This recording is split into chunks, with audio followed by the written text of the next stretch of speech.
My self Mahesh Kumar and welcome again in my YouTube channel एजुफिजिका।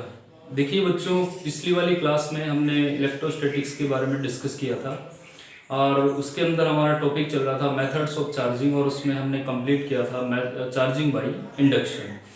तो इसके बाद हम हमारी लेक्चर सीरीज को आगे बढ़ाते हुए लेके चलते हैं और इलेक्ट्रोस्टैटिक्स के नेक्स्ट पार्ट के अंदर हमारा जो नेक्स्ट टॉपिक है वो आज का टॉपिक है हमारा Coulomb's law. This is the most important topic of the electrostatic. ये बहुत ही इंपॉर्टेंट टॉपिक है इलेक्ट्रोस्टैटिक का और ये आना बहुत ही जरूरी है अगर आपको इलेक्ट्रोस्टैटिक्स को सीखना है तो बच्चों आज हम कूलम्ब्स लॉ को पढ़ते हैं।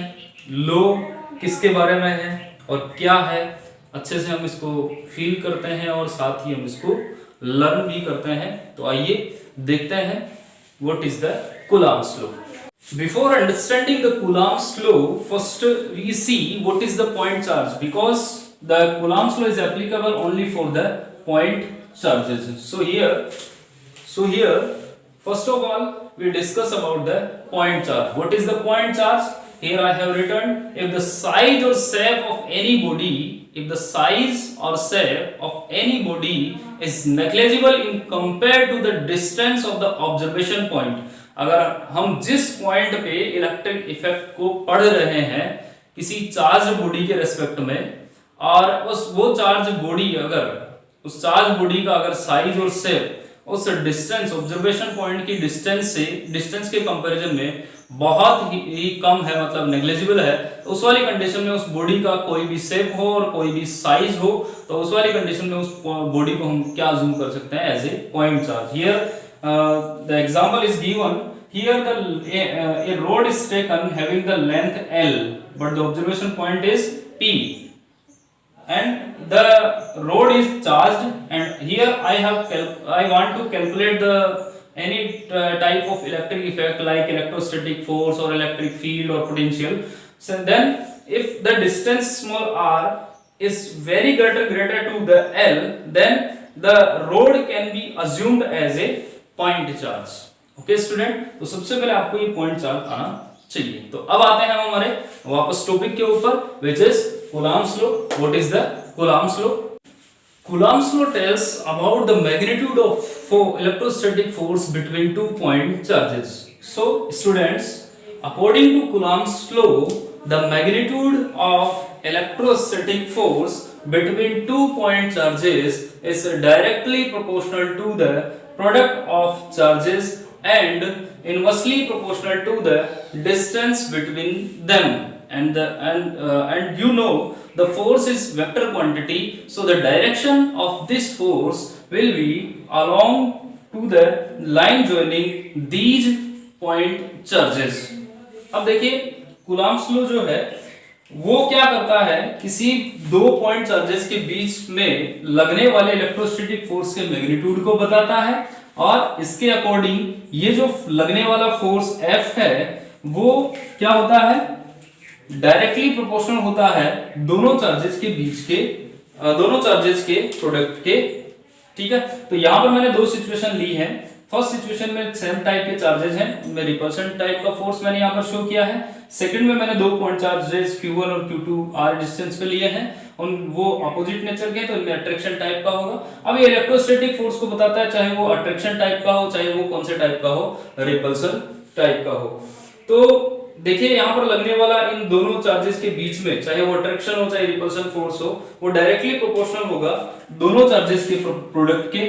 सो F is directly proportional to Q1 and Q2 and this F will be inversely proportional to the square of distance between these charges। Okay, दोनों चार्जेस के बीच की डिस्टेंस के स्क्वायर के प्रोपोर्शनल होगा। From the equation first and second, I can write the F is directly proportional to the Q1, Q2 and inversely proportional to the square of distance, means R square.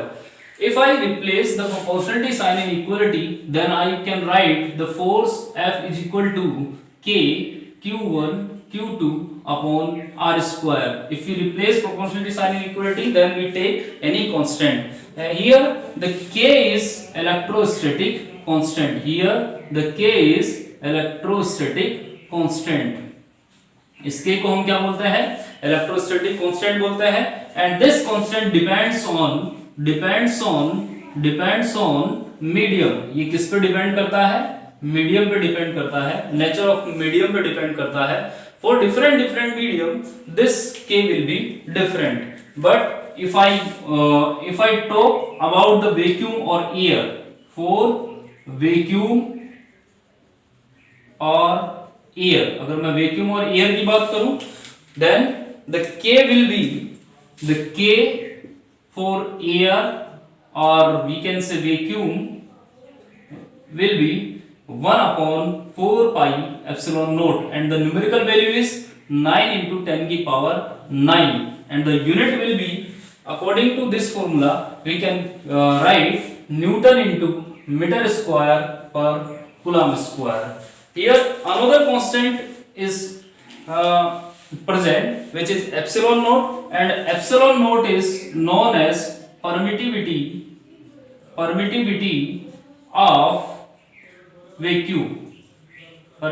of vacuum or air, and this is also a constant, and the value of this constant is epsilon naught is equal to 8.85 into 10 की power minus 12, and the unit will be inverse of the k, because we see here the k is inversely proportional to epsilon, so the unit will be coulomb square per newton into meter square. And so for vacuum the force will be F is equal to 1 upon 4 pi epsilon naught q1 q2 upon r square. अगर आपको q1 q2 का magnitude और distance given हो दोनों point charges के बीच में, तो easy way में आप लोग कूलम्ब्स लॉ को अप्लाई करके दोनों के बीच लगने वाले इलेक्ट्रोस्टैटिक फोर्स का मैग्नीट्यूड कैलकुलेट कर सकते हो। अब देखिए, ये तो हमने बात कर ली किसकी, वैक्यूम की बात कर ली। लेकिन अगर यही चार्जेस का जो सिस्टम है वो कहाँ चला जाए? किसी मीडियम के अंदर चला जाए। वो कहाँ चला जाए? किसी मीडियम के अंदर, लाइक वाटर और भी कई सारे मीडियम है, ऑयल है, उन सब में चला जाए, तब इस फोर्स पर क्या होगा? तब देखिए, मीडियम की हम बात कर लेते हैं। इन मीडियम हमने कहा था कि k मीडियम पे डिपेंड करता है, और यहाँ पर k हमने अगर किसका लिया है? वैक्यूम का लिया है, तो वैक्यूम के अकॉर्डिंग इसकी वैल्यू क्या आ गई? 1/4 पाई एप्सिलॉन नॉट। तो मीडियम के लिए हम बात करें तो k मीडियम जो हो जाएगा वो क्या हो जाएगा? 1/4 पाई एप्सिलॉन। यहाँ पर एप्सिलॉन नॉट नहीं आएगा, और एप्सिलॉन जो है वो क्या हो जाएगी? Permittivity of medium. जो भी मीडियम आप लेते हो उसकी क्या हो जाएगी?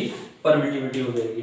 तो मीडियम के लिए हम फोर्स को लिखें तो F मीडियम जो हो जाएगा वो क्या हो जाएगा? 1/4 pi epsilon q1 q2 upon r square. अब देखिए, इस बार k की वैल्यू 9 into 10 की पावर 9 मत लिख देना। क्यों?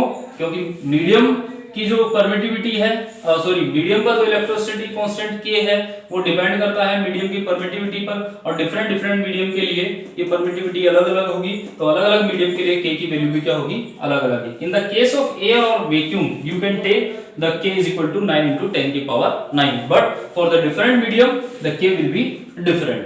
Okay, this formula is force in medium.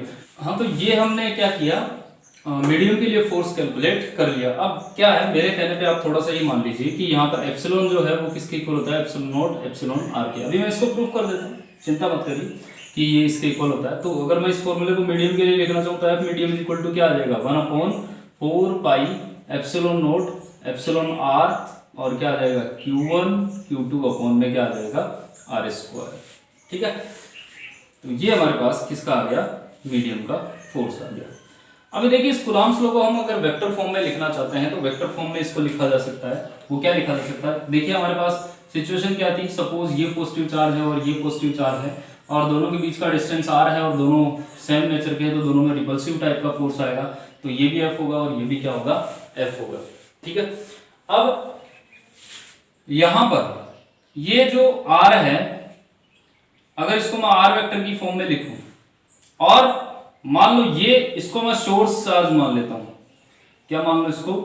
Source charge मान लूं, और इस पर इसको हम क्या मान सकते हैं, वो वाला चार्ज जिस पर ये सोर्स चार्ज क्या लगा रहा है, फोर्स लगा रहा है। ठीक है, तो ये इस फोर्स पर हमें क्या, इस चार्ज पर हमें क्या करना है, फोर्स कैलकुलेट करना है। तो क्या होगा, देखिए यहां पर फोर्स जो आ जाएगा कूलम्ब्स लॉ के according K Q1 Q2 upon r square, but ये मैग्नीट्यूड है। अगर मैं इसको किसकी फॉर्म में लिखना चाहता हूं, वेक्टर की फॉर्म में, तो मैं यहाँ पर F वेक्टर लगा दूंगा, और वेक्टर लगा के यहाँ पर मुझे इसकी डायरेक्शन के लिए एक यूनिट वेक्टर यूज लेना पड़ेगा, तो मैं R कैप ले रहा हूँ। यहाँ पर R कैप क्या है, सोर्स चार्ज के रिस्पेक्ट में जिस चार्ज पे फोर्स लग रहा है उसके पोजीशन वेक्टर का यूनिट वेक्टर है। तो और यहाँ पर आप देख भी रहे हैं पोजीशन वेक्टर की डायरेक्शन में क्या लग रहा है, फोर्स लग रहा है। अगर ये सोर्स चार्ज है और इसकी वजह से इस पर फोर्स निकालना, तो फोर्स का डायरेक्शन ये हो गया, तो आपके पोजीशन वेक्टर का डायरेक्शन भी इधर हो जाएगा और इसके यूनिट वेक्टर का डायरेक्शन भी इधर ही होगा। तो इसकी डायरेक्शन को शो करने के लिए मैंने आर कैप यहाँ पर यूज किया। बट अगर आप इसको सोर्स चार्ज मानते हो तो क्या हो जाएगा, फोर्स इधर लग रहा है, आपका आर वेक्टर इधर हो जाएगा इसके रिस्पेक्ट में, और आपका आर कैप भी इधर ही हो जाएगा। और अगर इस और अपन ये भी जानते हैं कि जो यूनिट वेक्टर है वो कैसे डिफाइन होता है, r vector upon mod of r vector, और we can say r vector upon r. तो मैं यहाँ पर इस फोर्स को क्या लिख सकता हूँ, F vector is equal to K Q1 Q2 upon r cube, और क्या लिख सकता हूँ, आर वेक्टर।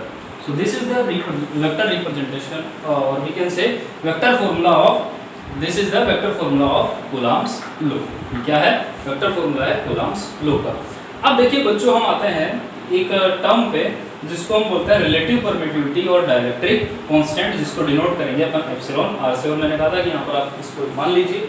और साथ ही मैंने जब चार्जिंग बाय इंडक्शन आपको एक्सप्लेन किया था, तो चार्जिंग बाय इंडक्शन में मैंने आप लोगों को बताया था कि जो इंड्यूस्ड चार्ज होता है वो Q डैश अगर है तो वो क्या होता है, Q bracket 1 - 1 upon epsilon R bracket close.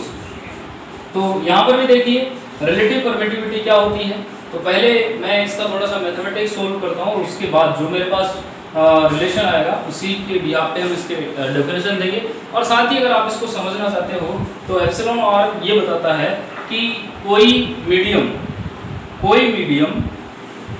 Vacuum के रेस्पेक्ट में 2 पॉइंट चार्जेस पे कितना कम फोर्स लगने देता है।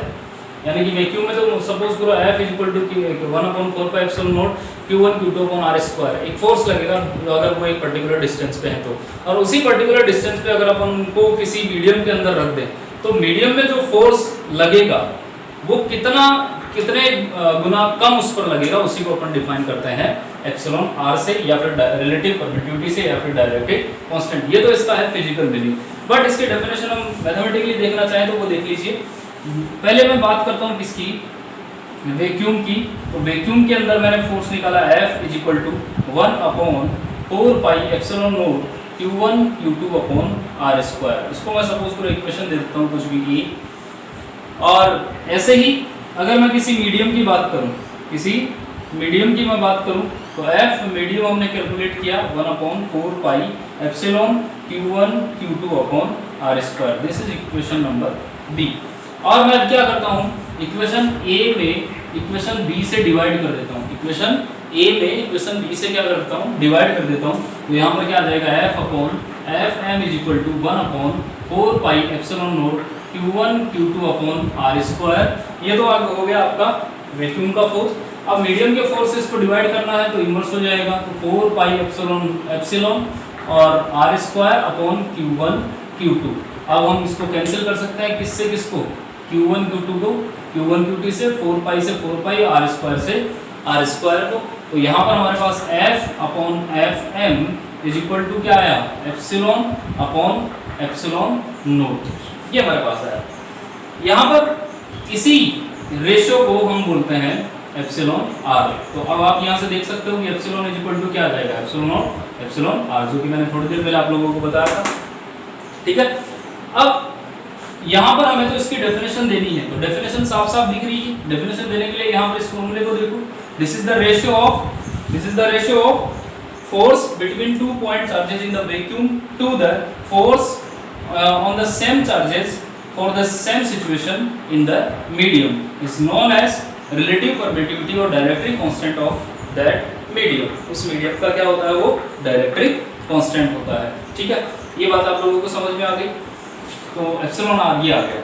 अब एप्सिलॉन आर के बारे में कुछ पर्टिकुलर बातें हम यहाँ पर कर लेते हैं कि एप्सिलॉन आर जो है वो 1 से लेके इंफिनिटी के बीच में होता है। मींस 1 के इक्वल हो सकता है, 1 से बड़ा हो सकता है, और ये इंफिनिटी के इक्वल हो सकता है या इंफिनिटी से छोटा हो सकता है। इस रेंज में एप्सिलॉन आर होता है। यहाँ पर हमें एक चीज समझ में आ गई कि एप्सिलॉन आर या तो 1 या 1 से क्या होगा, बड़ा होगा।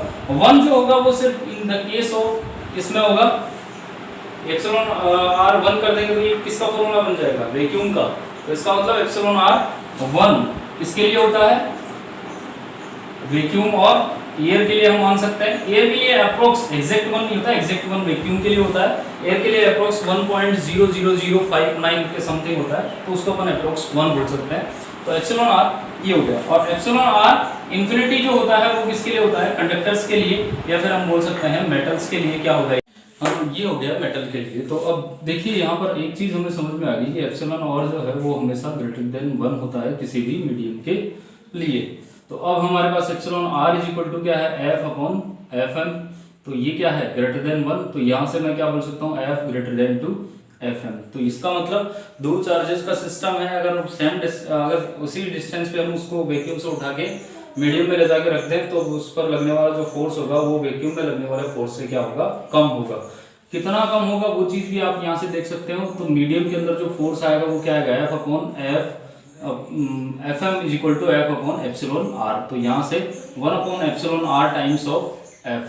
इसका मतलब वैक्यूम में लगने वाले फोर्स का 1 अपॉन एप्सिलॉन आर गुना, या फिर हम बोल सकते हैं वैक्यूम में लगने वाले फोर्स का एप्सिलॉन आर गुना कम फोर्स लगेगा यहाँ पर। ठीक है, तो कितना गुना फोर्स कम लगा वैक्यूम के रेस्पेक्ट में मीडियम में, वही चीज होती है हमारी रिलेटिव परमिटिविटी और dielectric constant epsilon R.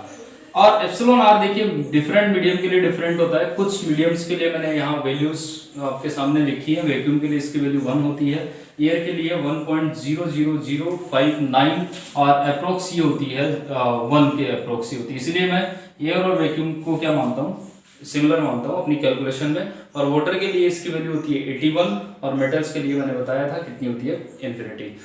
Okay बच्चों, thank you very much for watching my video. If you like this video please like, share and subscribe. Thank you.